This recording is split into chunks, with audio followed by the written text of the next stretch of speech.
Welcome back to another live and amplified Indie Fusion podcast. I'm your host, Tom Klein. We are back at it again with another amazing podcast. Today, we have a very special guest joining us. We have Cara Paige. How's it going today? Hi, it's going great, just living the dream. Awesome. Awesome. It's always so funny because it's like we didn't just get done answering all these questions 2 minutes ago, but here we are. Let's do this again. So, Right. but it's all good. Excited to have you here. How's everything been treating you in Atlanta? How's the music scene been going? Yeah, it's going well. The weather's been a little cooler, which is always a nice surprise, especially in August. Music scene's good. I've been rehearsing. I'm gonna do a live show here in a few weeks. Nice. So yeah, just preparing for that. Nice. You got to prepare for that album release show. Yes, yes, for sure. Nice. So, growing up in Atlanta, is where does music kind of come into play? Was that something you kind of found yourself, or was your family like musical?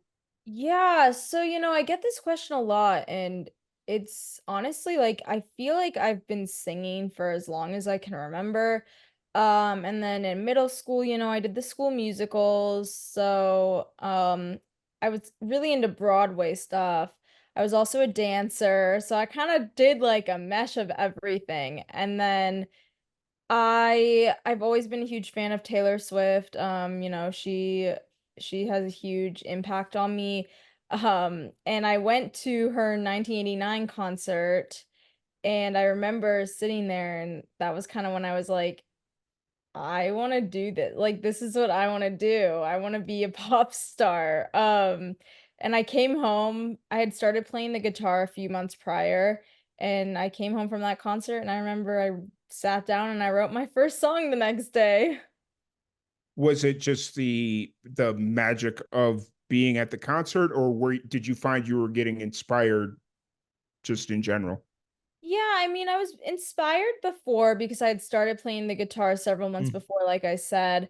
And then, I used to write parodies in middle school when I would get mad at boys and, stupid things. And I would write parodies to breakup songs. mm, And everyone was like, you should just start writing your own songs. And I'd never thought about it. I was in middle school. I was like, I don't know how to write a song. I don't play any instruments. Like I sing, but that's the extent. yeah. And then I started playing guitar, I think in ninth grade. And then a few months later, I went to the concert and I came back and I was like, you know what? Like, it's time. I Yes. know the eight basic chords now, so let's see what happens. Yeah. And yeah. So, did you record any of those parody songs, or were they just writing and that was it? Yeah, I would sit in my room, I remember, and I had GarageBand. I had just gotten a Mac for like my Hmm. birthday or Yeah. whatever. Everyone at school had one, and I was like, I need a Mac. And I remember I had GarageBand, and I would go in, I would download a YouTube MP3 file of a karaoke version of whatever song I had written a parody to. I would put that into GarageBand, and then I would sit there and just record my vocals over it. Nice. Hey, do what you got to do, right? Yeah. I mean, I Yeah. didn't produce it. It was just a YouTube MP3 of karaoke, but it was still a recording, I guess, per se. Right. It was helping you along when your guitar skills weren't quite there because you had just Yeah. started guitar at that point, right? Yeah, well, I don't even think I had started guitar yet. I think I didn't start the guitar for another year and a half or so, Hmm. maybe. Yeah, but then once I did start the guitar, when I was writing, before I got people to produce for me, I would record in GarageBand. I would record myself strumming the guitar, and then I would sing over that. So, Nice. yeah. Awesome. Awesome. And so moving on from there, it was just kind of the fire was lit and time to go. Yeah, I mean, I wrote that first song and then I was writing a new song at least once a week from there on out. Nice. I had a new song. And then I convinced my parents. I was like, "Hey, like I really want to get one of these recorded professionally, I don't know what I'm doing too much production wise. I've tried my hand at it. But I'd like to work with someone." So we got one done and yeah, that's what kind of started it. Nice. Now, while you were in at least for that first song, while you were in recording and doing the entire production process, were you kind of asking like, hey, like just kind of picking the producer's brain or the engineer's brain or whatever on how things were done, or Um, I feel like I wasn't because I was so young. I didn't really know how the industry worked. I didn't know what the typical, I guess, process for any of this was. This guy happened to be someone that my dad knew. Hmm. So that's kind of how we found him. He had an in-home studio. I went there. I played him three or four of my songs. He told me, "Hey, I think this is the best one. I think we should record this one." And then I left. He laid down a track, had his wife sing vocals over it, sent it to me, and was like, "How do you feel about this? Obviously the vocals will be you, but just so that you have an idea of how Yeah, it sounds."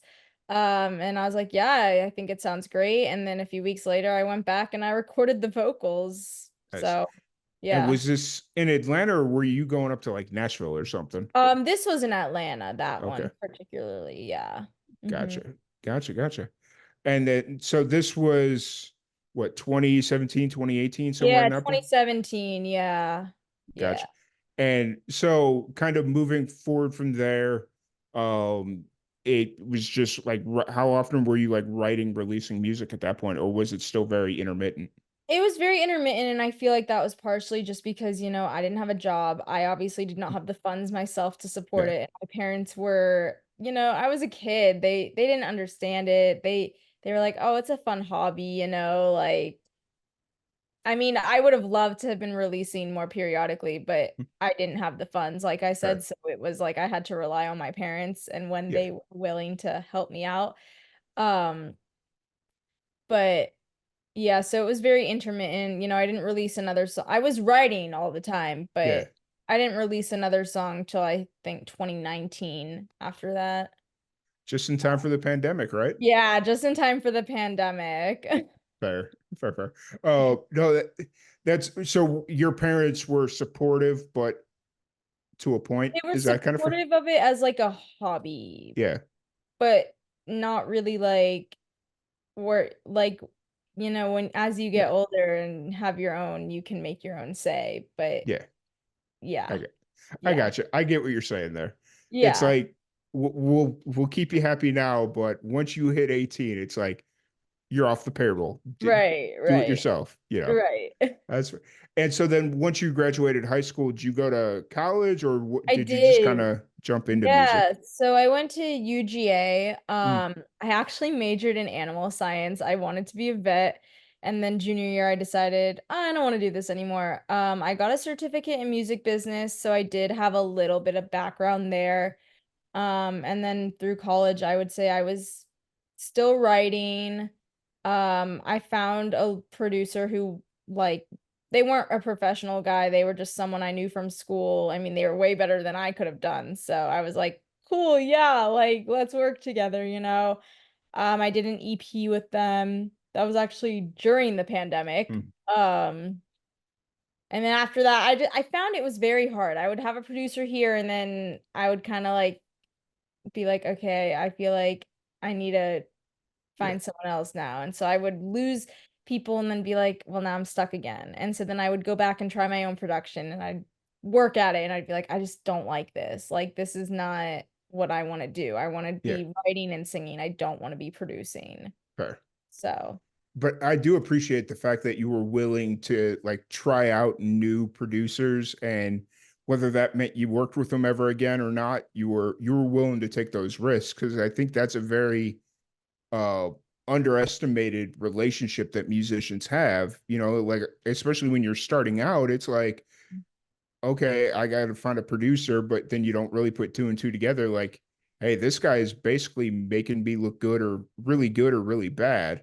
right. And I don't So, want to say that he made me look bad. It mhm, was more though that he wasn't professional. He was still also a college student. And yeah, like, it's just, I didn't know at the time. I mean, at the time yeah, I listened to it and I was like, oh, I think I sound great. Now I go back and listen to it and I'm like, why did I let this be the final. Like what Yeah. like what was I thinking? And it's not even that the production's bad. Like the production I think is fine. Yeah. It's just the way it's mixed with my Yeah. vocals. It's one of those things. It wasn't what you needed at that time because Right. as you were coming up in the industry and like trying to find yourself musically, you needed somebody that knew what they were doing and Right. knew kind of how to like, okay, her voice is doing this. I need to do, just kind of knew what Right. they were doing. Right. Right. Whereas a younger person like that probably needed to work with somebody that's a little bit more established and knew how to tell him Right. how to produce. And You I able mean, the pro to that was obviously it wasn't as expensive as work, which is kind of where I was like, okay, yeah, this is an affordable rate for me. Like, Mhm. I want to release music. I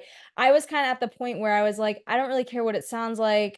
I just want to put my stuff out there and hopefully someone will hear it and hear that I have potential. Like that was Yeah, kind of my thought process at the yeah, time. So, fair, very fair. yeah. When you were kind of going through this process of trying to figure out who you were as a musician, Mhm. who were you listening to, like musically? Who, like, as far as like influences and stuff? Yeah, so at that time when I did my EP, I was listening to a lot of Billie Eilish. I think her first and second album, When We All Fall Asleep, Where Do We Go? Um, Mhm. and I was just very like, ooh, I really like this dark sense of like depression-y, like I don't know why. I just really was into it. And I was Mhm. like, I just relate so much to this. So I based a lot of I guess what I wrote about and what I felt off of listening to that. Yeah. And this was the What If I'm Sad Forever EP? Yes, Okay. yes. Just trying to get the timeline kind of figured out in Yeah. my head. So, Yeah. Yeah. uh, so what was like during that entire process, what did you kind of learn about yourself as a musician? Um, I mean, I think I learned that like I I like wrote very sad and depressing songs and I had a lot of people be like why do you want to put this out there? Like why do you want to be so real? And it's like you listen to so many other artists' music, almost everyone writes about something depressing. Yeah, Like I was like I kind of feel like this is a rite of passage almost. yeah. Like But not yeah, I don't know. you said something very interesting in that you said it was very real. And Yeah. I feel like in a world of make believe, there's not a whole lot of real in a lot of the music right now. Like especially you go into like a little bit more of the rockier side or the hip hop. It's all these exaggerations of small truths, Mm-hmm. whereas your music feels very authentic and very real. Not Hmm. saying that you're hip hop or rock, Right. like whatever, but just like there's a lot of independent musicians that are really trying to figure out, okay, what is real and Hmm. how do I lean into it? Right. So, And I find that I have this internal battle with myself all the time. Like, should I be writing more metaphorically? Should I be not saying everything as it is? And then I'm like, mhm, well, maybe that's just my writing style that I say it how it yeah, is, and yeah, I don't have to beat around the bush. exactly. And actually, this is a really good transition because when I was listening to your most recent single, Why Can't Dating Just Be Easy? Hmm. It kind of leaned into that whole thought process of being real and just kind of saying it like it is. Because as I'm listening to this, the entire structure of the song kind of felt like a journal entry, like you were just kind of I mean, reading it pretty down much was. It yeah. came from a journal entry. So last year, I was dating a lot, going on dates all the time. Mhm. And I decided, I don't know if you've ever seen that trend on TikTok where people do the my dating wrapped at the end of the year instead Yeah. of like Spotify wrapped. So I Mhm. was like, I'm gonna keep track of all my dates because I want to be able to do that. So when I went to write this song, I literally went to my notes where I had been keeping track of my dates, and it came exactly from that. I mean, I went on more than 13 dates last year, but at the time of writing this song, I had really been on 13 dates. Three of Mhm. them had really been with one guy, two of them had been with another guy, and the Yeah. other eight were all different. Like Yeah. it's like really a true story. Yeah. So, Because I was sitting there listening to it and I'm like, this either sounds like a song that she wrote while doing like one of those music writing challenges, and it's just Uh, like she went to like a journal entry and it was like, okay, let's figure out the cadence to kind of make this work. Okay, got it, good. Here we go. Boom. And right. it was just really interesting. And the fact that you were bringing up like keeping it honest, keeping it true, keeping it real. And I'm like, well, I mean, everything about this song is exactly that. So, Yeah, I mean, I actually remember I was driving to work one morning and I had this idea in my head and I was like, I've literally been on 13 dates this year and I hate like none of them are working out. And I literally wrote the first verse sitting in my car right then and there. Then I walked into the office and was like, I guess I'll have to revisit the rest of the song later because I got to go to work now. But fair. yeah. See, that would have drove me nuts. I'd be in the office like just like completely ignoring anything I'm supposed to be doing and just be like, all right, how do I work this one? Well, it was hard too because I feel like as I was writing and I was kind of getting melody ideas. Mhm. So that first verse, I think I might have hummed something into my voice memos before I walked in. And then I was like, okay, I gotta put this down for now because I can't be sitting here humming into my phone. Right? Fair enough.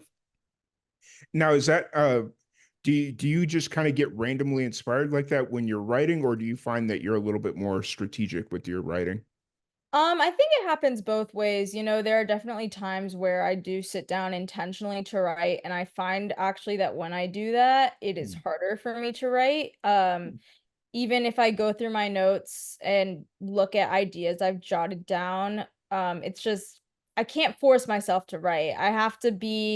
It has to come naturally, I think. And I guess, there are people who say, oh, some songs just write themselves, and it is true. I do find that when I just kind of am in the right mindset and not thinking about it, it's always when I'm doing something else, I'll be like, oh, like I have this really great song idea. And then I'll kind of stop what I'm doing and go sit down and write. But Mm. if I literally plan out, hey, okay, I'm gonna come home, I'm gonna write from 5 to 6 p.m., like it's not gonna work. I'm gonna sit there and I'm gonna stare at a blank page and I'm gonna get really stressed out and anxious, and it's just not gonna work. Fair, fair, So, fair.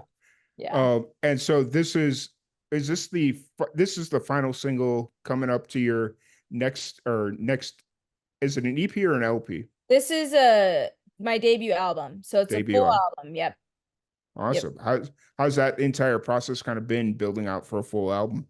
Yeah, I mean, there are songs on this album that I wrote 2 or 3 years ago that it's like crazy to see that they're finally done and fully produced.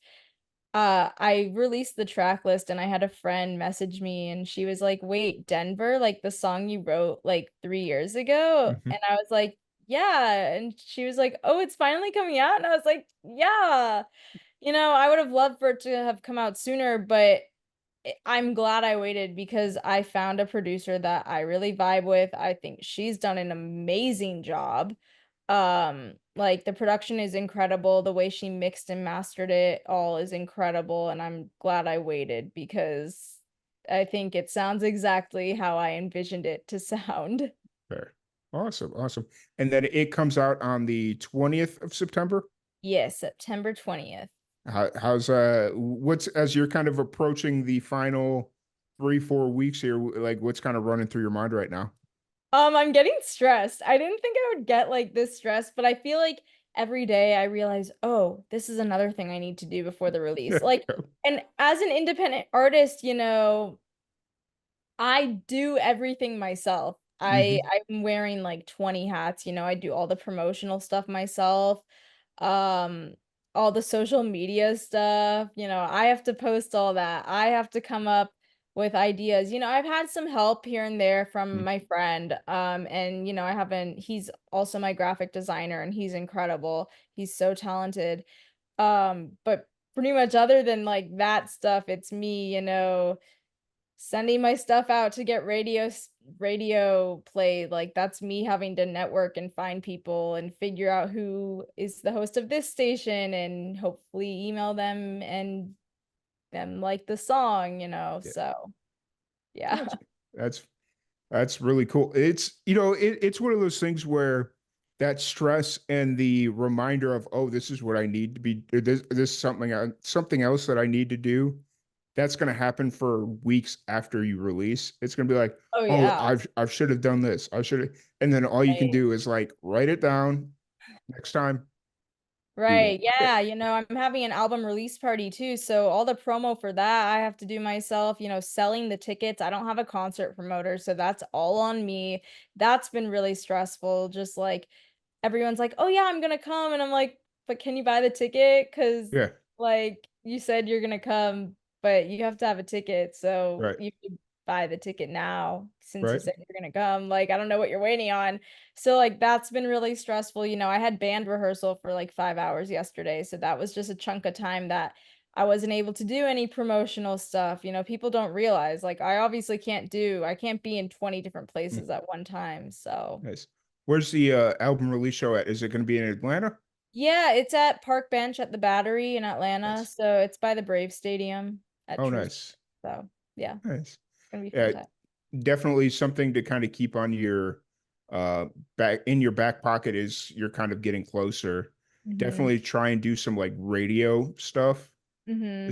especially if you're doing a live or an album release show. Just Mm-hmm. like day before, like radio pushes would really help. Just like Yeah. find some like, I mean, it's Atlanta, so I'm sure there's probably not that many small independent radio stations, but then again, I don't really know. I don't know the Atlanta market Yeah. that No, well, so yeah. I gotta do some research. So that's yeah. yeah. Sorry, I didn't mean to add more to your plate, but No, no, you're totally fine. It's a good strategy to go by. So yeah, because yeah. I mean, it's Atlanta. I'm sure people still listen to the radio there, so Oh yeah. Yeah. nice. Oh, so the name of your debut album is 23, which was also the lead single, right? Yeah, lead Yes. single. Yes. Is what was kind of the thought process when building out like your release strategy? Was it to always kind of start with 23 and then go from there, or Yeah, I wrote 23 about a year ago. I'm obviously not 23 anymore. I'm 24 now, but I wrote 23 actually last September, so yes, pretty exactly a year ago. Um, and I as soon as I wrote it, I kind of was like, this is the one. Like this is the lead single, this is the album title. yes, I've always wondered, when you write a song, how do people know what to title the album? But it just like it felt right. I yeah, don't know how to explain the feeling. I wrote it and I was like, this is the title. This is the album. nice. Now, would it fair to be say these songs kind of describe your 23rd year, or is that Yeah, not? I think most of them do. Like I said, some of them I did write 2 or 3 years ago, Hmm. but they do tie back into themes that do relate to my 23rd year. So, Yeah, yeah. I don't know why I worded it like that, but I was just like, we'll go with that. So, that, oh, so outside of music, what do you like getting into outside of music? So I do marketing currently, which is great because it like also ties into my music. Yeah, So it's like kind of a full circle. I'm also very crafty. I love a nice, good craft. I'd love to paint or, just rhinestone. I've been rhinestoning this huge project for the Taylor Swift concert that I'm going to. So nice, that's exciting. And I just love to make content, on TikTok. And so, yeah. awesome. So I have to ask because I also do marketing.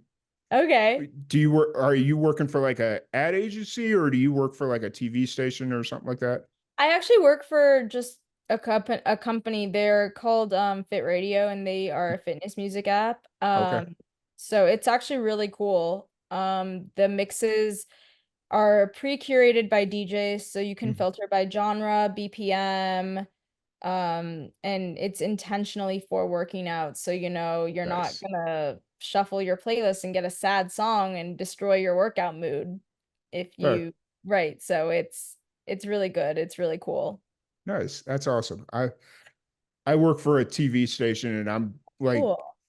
thinking about because news obviously is very polarizing in like Mhm. when you think of local media and all that stuff, and it's like do I want to transition out and go like work for a marketing company, or do I want to go work for a private company marketing whatever it is they do?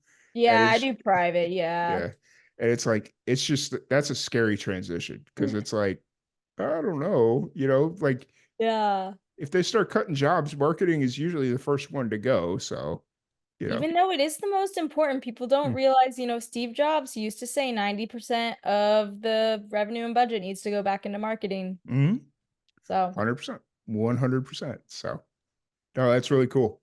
I Once you said marketing, my ears perked up, and I'm like, yes, I knew we had something in common. Awesome. Um, so other than that, what are, other than your show coming up here in like 3 weeks, how often do you like to play? Do you play out pretty consistently or not really? it's something I have not been consistent about, but it's something I keep getting on myself to be consistent about. I think something I've struggled with is I don't really have a band. So, I have a band for the show that I'm doing here in a few weeks.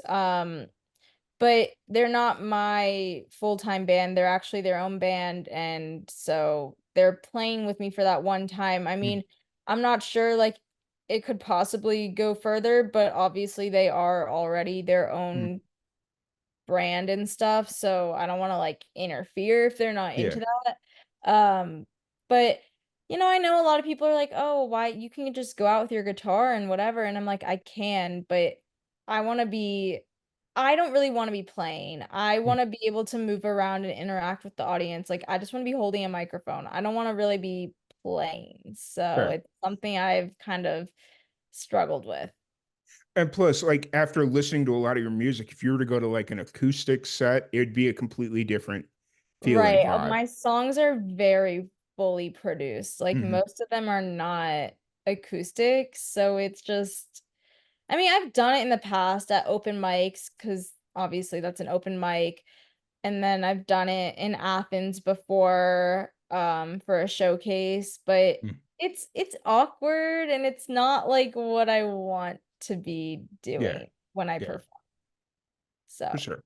I yeah. completely understand. It's one of those things where it's like not everybody does like acoustic stuff, or not their Mhm. sound doesn't play well to acoustic stuff. Because that's actually like the one thing that drives me nuts is when I meet a musician like doing like a round or a solo acoustic gig or something, and it's like, oh, I like this sound, and then you go find their music, and it's like this big, fully produced Right. thing, and it's like, Right.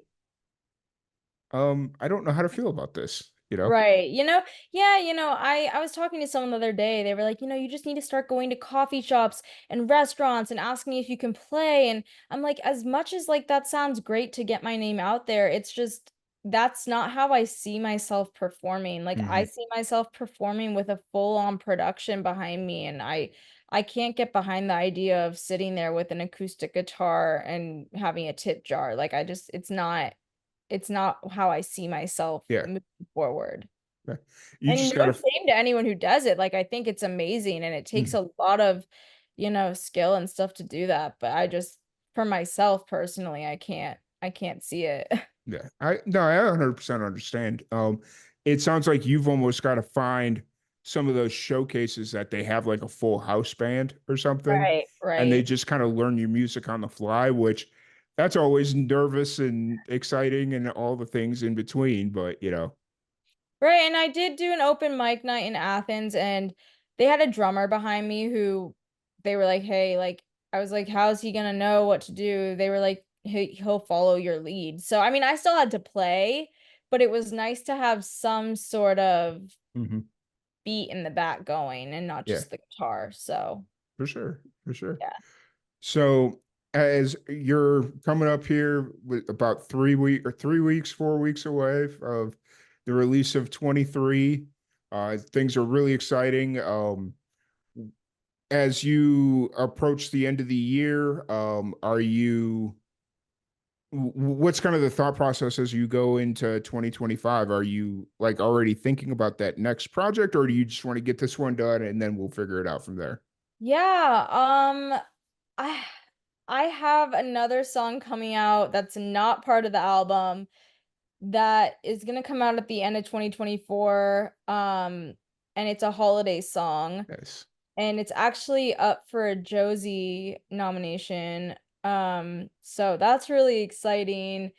But 2025, I don't think I'll release anything new. I mean, I'm sure I'll write and stuff, Hmm. but I think I'm gonna focus on I really want to win a Grammy, Yeah. so I'm gonna be focusing on just marketing myself and the Nice. album and yeah.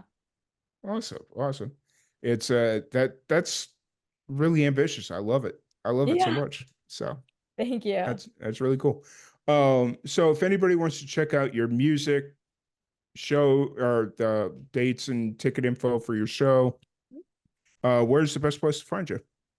Yeah, so they can find me on Instagram and TikTok at Cara Page Music, Cara with a C. Um, and then the link for the ticket info is in my bio on both of those platforms. If they can't find it on there, they can just go to eventbrite.com and just type in my name. It should pop up. Nice. And then my music is on all streaming platforms under my name, Cara Page. And also links in my bio. Yeah. So Nice. yeah. Speaking of links in your bio, before we jumped on here, I was going through, I'd found your link tree, and I Oh, was thumbing through your link tree, and for whatever reason, my brain didn't put two and two together. I saw the link for Toyota Tacoma, for your song Toyota Tacoma, and in the back of my head, I'm like, is she doing a GoFundMe to buy a Toyota Tacoma? That is a very specific thing to be doing, but if this is what it is, I'm down for it. oh my gosh. No, that's so funny. I know I need to fix my link tree because before I had so many different songs released, I just had like each individual song linked there, and I need to just go in and make it Cara Page and you can stream on any platform because Yeah, it's way too many links right yeah. now. I was sitting there going through it, and I was like, I don't know, like what's going on. Yeah, so I don't know. It was funny. Yeah. So it was cool. Just another thing I have to like do on my own because independent artists. So it's like little housekeeping things that you don't think of, like, oh, Yeah, but I don't have time right now to go sit there and even though it takes like 5 minutes, it's just yeah. not, yeah. I took my website down for that exact reason. I was like, I Oh, don't I have just the time. updated mine. I Yeah, finally did do that. I was yeah. like, okay, it's time. Well, because I was sitting there, I was like, I keep the URL because I don't want to give that up, but so I Right, keep right. keep paying the $15 a year or whatever it is. Hmm. But I was paying $70 a month to host this website that nobody was visiting, and I'm like, I'm not paying it, so I'm gonna just take this website down. Yeah. I have to like update it every other week, and it's just like I'm good. We're good. So Oh yeah, no, it's so time consuming. yeah, and expensive. So, Yeah. but I know um, I just uploaded mine. I updated it to add merch and it wasn't letting me add the merch and it was oh, like you have to upgrade to the e-commerce plan and I was like, "Are you kidding me? You're gonna charge me another like $15 a month just yep, so I can sell on here? Like I already paid $20 a month." yeah. I went through the exact same thing, and I was just sitting there. I was like, I did during the pandemic. I did okay with it. I was like, okay, cool, you know. And Right. then the pandemic went away, and it's like, all right, I'm taking this down. I'm done. Like, I'm not. The website serves me no purpose anymore. Right. So yeah, I did but just connect my Facebook pixel to it, so now I can actually see like more data analytics, but yeah, it's still hard to keep up with. 100%. I agree. But really appreciate your time. Thank you so much. Yeah. One thing I want to do before we wrap this up, though, what's a piece of advice you have for young musicians that are approaching or wanting to release their first album? Okay, my advice is to just go for it. Like, I sometimes think I waited too long. And I mean, I know I didn't because I know everything happens for the reason for I know everything happens for a reason and I know that I'm like exactly where I'm supposed to be right Hmm. now. But I would say if you're having like any thoughts or whatever, just do it, go for it. Find a producer. I put something out in a networking group and that's how I found the like person I worked with for my album. And I mean, that was tough for me just to even put that message out there, but I told myself, it's been a year since you've been out of college, now it's been 2, but, like, what are you doing? Like, you said you wanted to do music, you haven't acted on it, and I was like, "Okay, I'm just gonna put a message out and see what happens." Nice. So, Awesome. Awesome. Awesome. Well, I really appreciate your time. I want to thank yeah, you for joining us. Thank you, everybody, for tuning in, and we will catch you all later. thank you.